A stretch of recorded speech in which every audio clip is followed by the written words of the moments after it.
We're back out here once again, and today we're talking about something so critical to your fall bass fishing. And once I started to focus on it, I caught bass after bass all day long. What is it? Well, stick around, we're going to talk all about it. Grass. It felt good for... Oh no, that's not grass. I got him. That's a good one. He came back for that, dude. I thought it was grass. You're not getting... That's a good one, honey.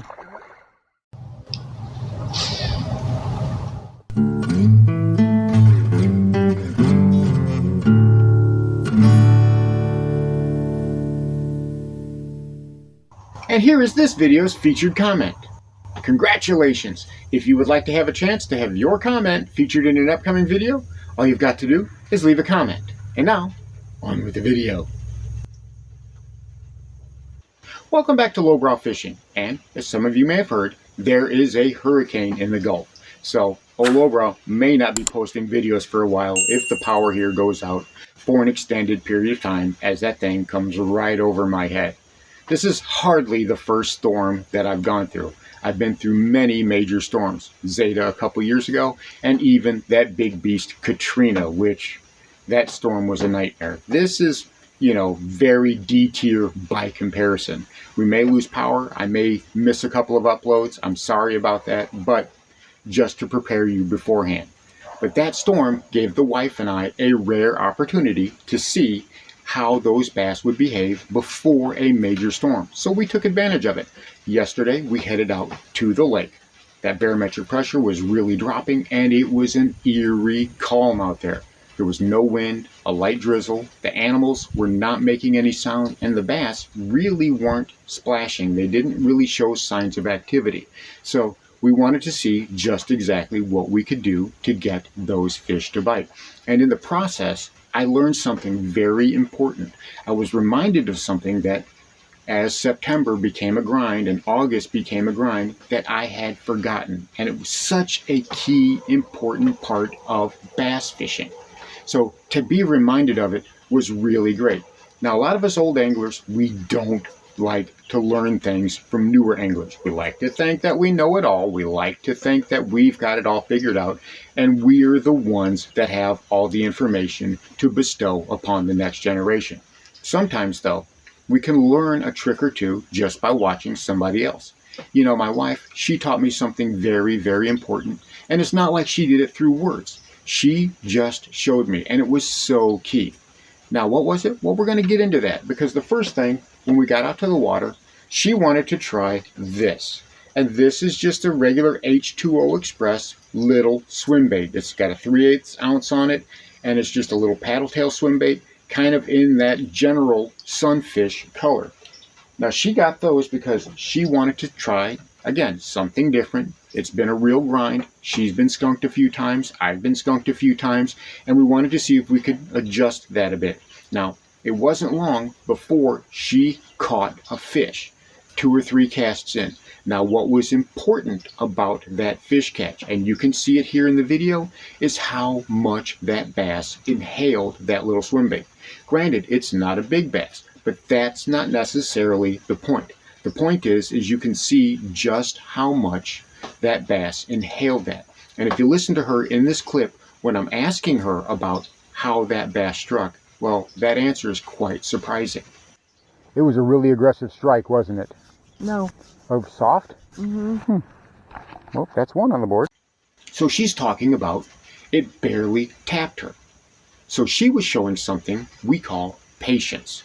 She patiently worked that bait, and she got that fish to bite it. Now, it wasn't a big fish, but it was a fish. It was a key. It was a clue, part of putting that puzzle together.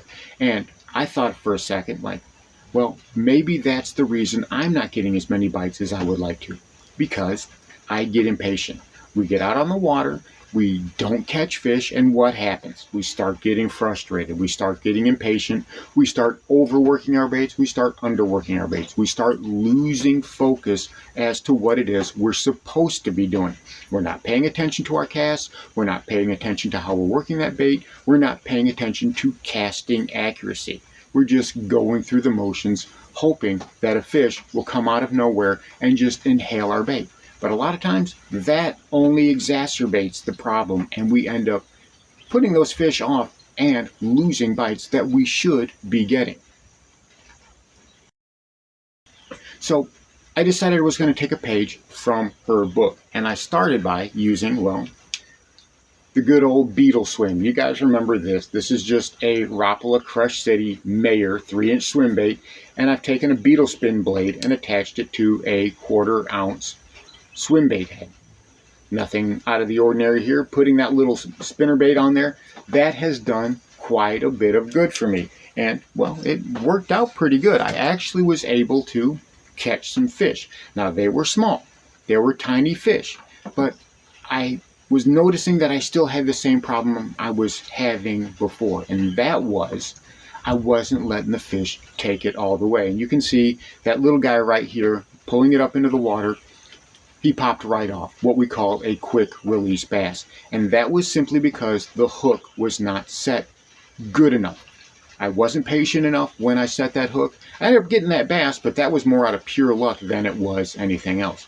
So I went with something a little bit different. I decided that I'm going to go from that beetle swim, and I was going to put something like this on. And this is just a little chartreuse spinnerbait. It's got that little chrome Colorado blade, or little bronze Colorado blade, I should say. Paring it down, we're still keeping things small.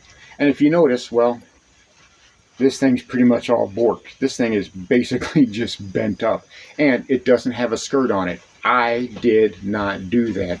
And I'm going to show you exactly why, because right after this, and keeping patience in my mind, that's when this little guy really started to pay off.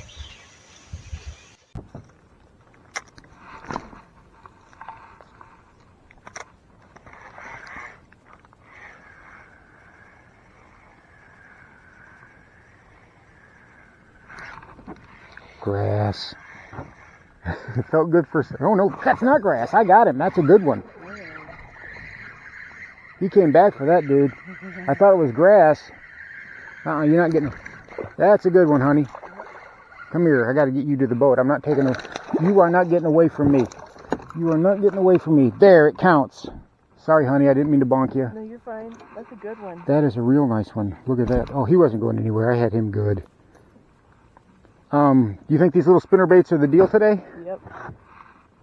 Look at that. Nice. Mrs. Lowbrow set me up, and I kind of... Boy, I had him so good. Mm-hmm. He had that... Look at that, how he had that choked. Yeah.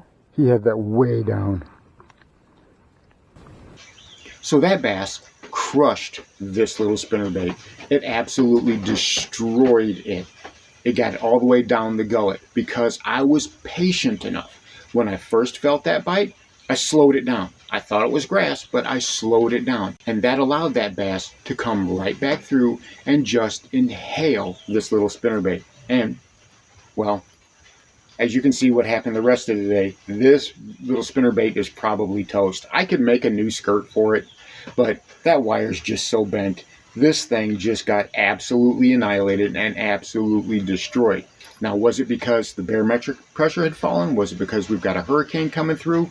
Or were those bites being more patient? Was it because I was being more mindful of how I was working that spinnerbait? Was it because I was being more cognizant of what my bait was doing in the water? Focused on where I was casting, focusing on where I was working that bait, and more importantly, focusing on how I was working that bait.